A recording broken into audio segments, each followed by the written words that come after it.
Како завршил Мухамед алейхиссалам со овој дуњавок? Кои беа последните моменти на Мухамед алейхиссалам? Зошто го збориме оваа тема? Што тој момент ќе дојде, некому ќе му дојде апансас, ама некому ќе дојде со болест.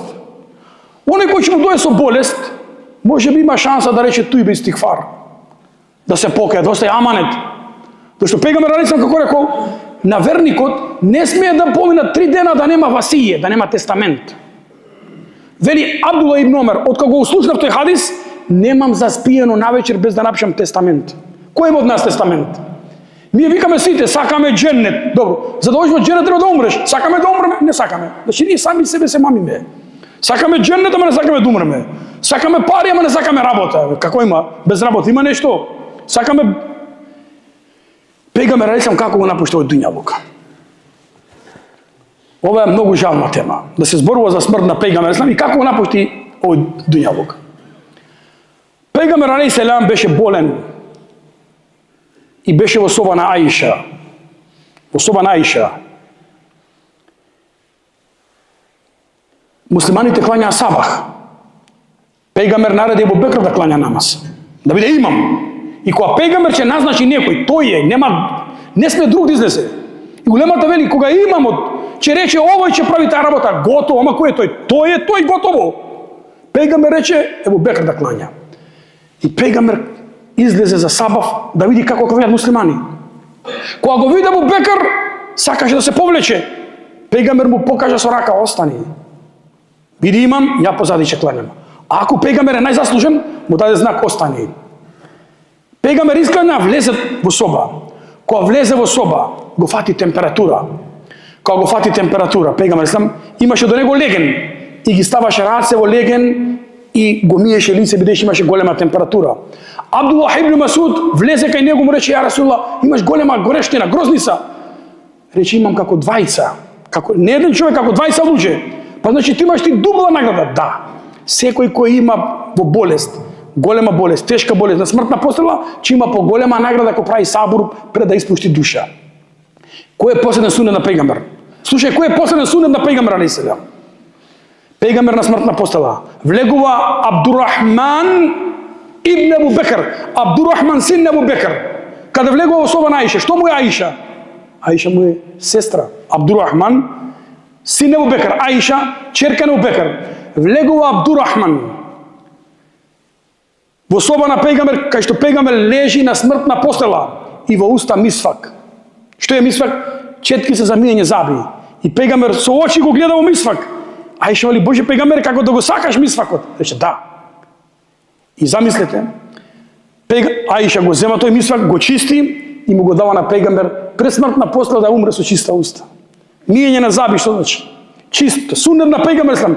Овој најситен суннет на пегамбер алейхиссалам, муслимани денеска не го практикуваат. Потоа, пегамбер салаллаху алейхи ва селем на смртна постела дојде Фатима. Најповеќе сакаше Фатима, бидејќи од сите деца само Фатима беше жива. Другите беа умрени. Ја гушна на Фатима и рече Фатима и шепна нешто. И таа почна да плаче. Черка. Знаете, човек најповеќе ги сака черки. И најемотивни се.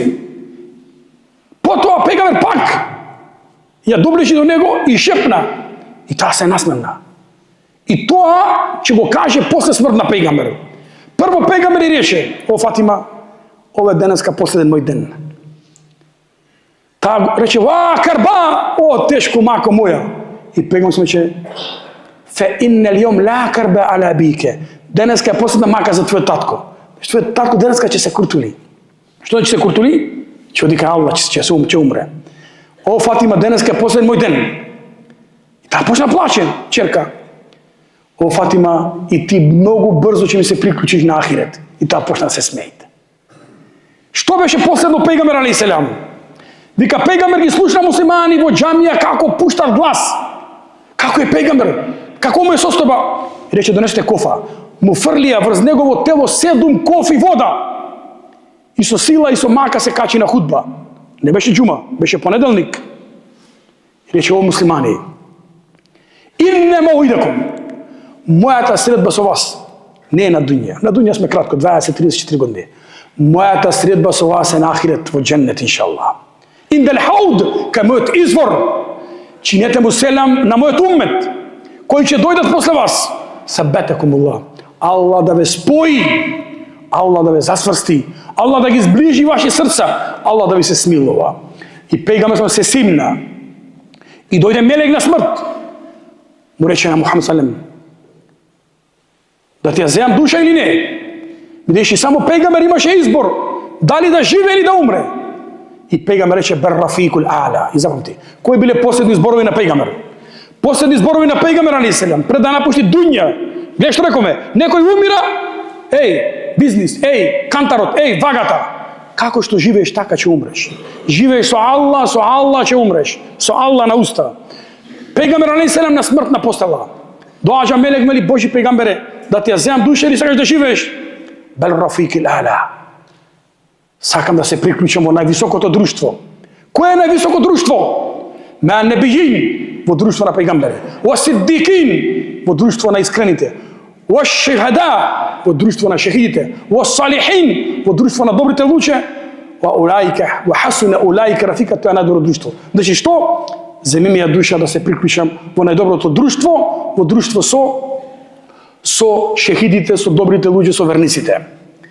И пегамбер сам пред да умре рече еден збор: Аллах ассала, уммете мој, Аллах го земам за сведок, ве молам, намаз. И чувајте ги вашите жени. Аллах ви ги даде аманет, внимавајте, чувајте ги, помагајте им. Внимавајте на ансариите. Кои се ансари? Жители на Медина. И пегамбер алейхи селам последно што изговори рече: ла илаха иллаллах, инна лил маути лесакарат. Нема друг Бог освен еден Аллах. Навистина смртта е тешка. Има агонија. Затоа вели пегамбер ислам, душата на верникот излегува како последна капка од чаша, а душа на неверник, душа на зулумчар, на насилник, излегува во тешки маки. Како тешки маки?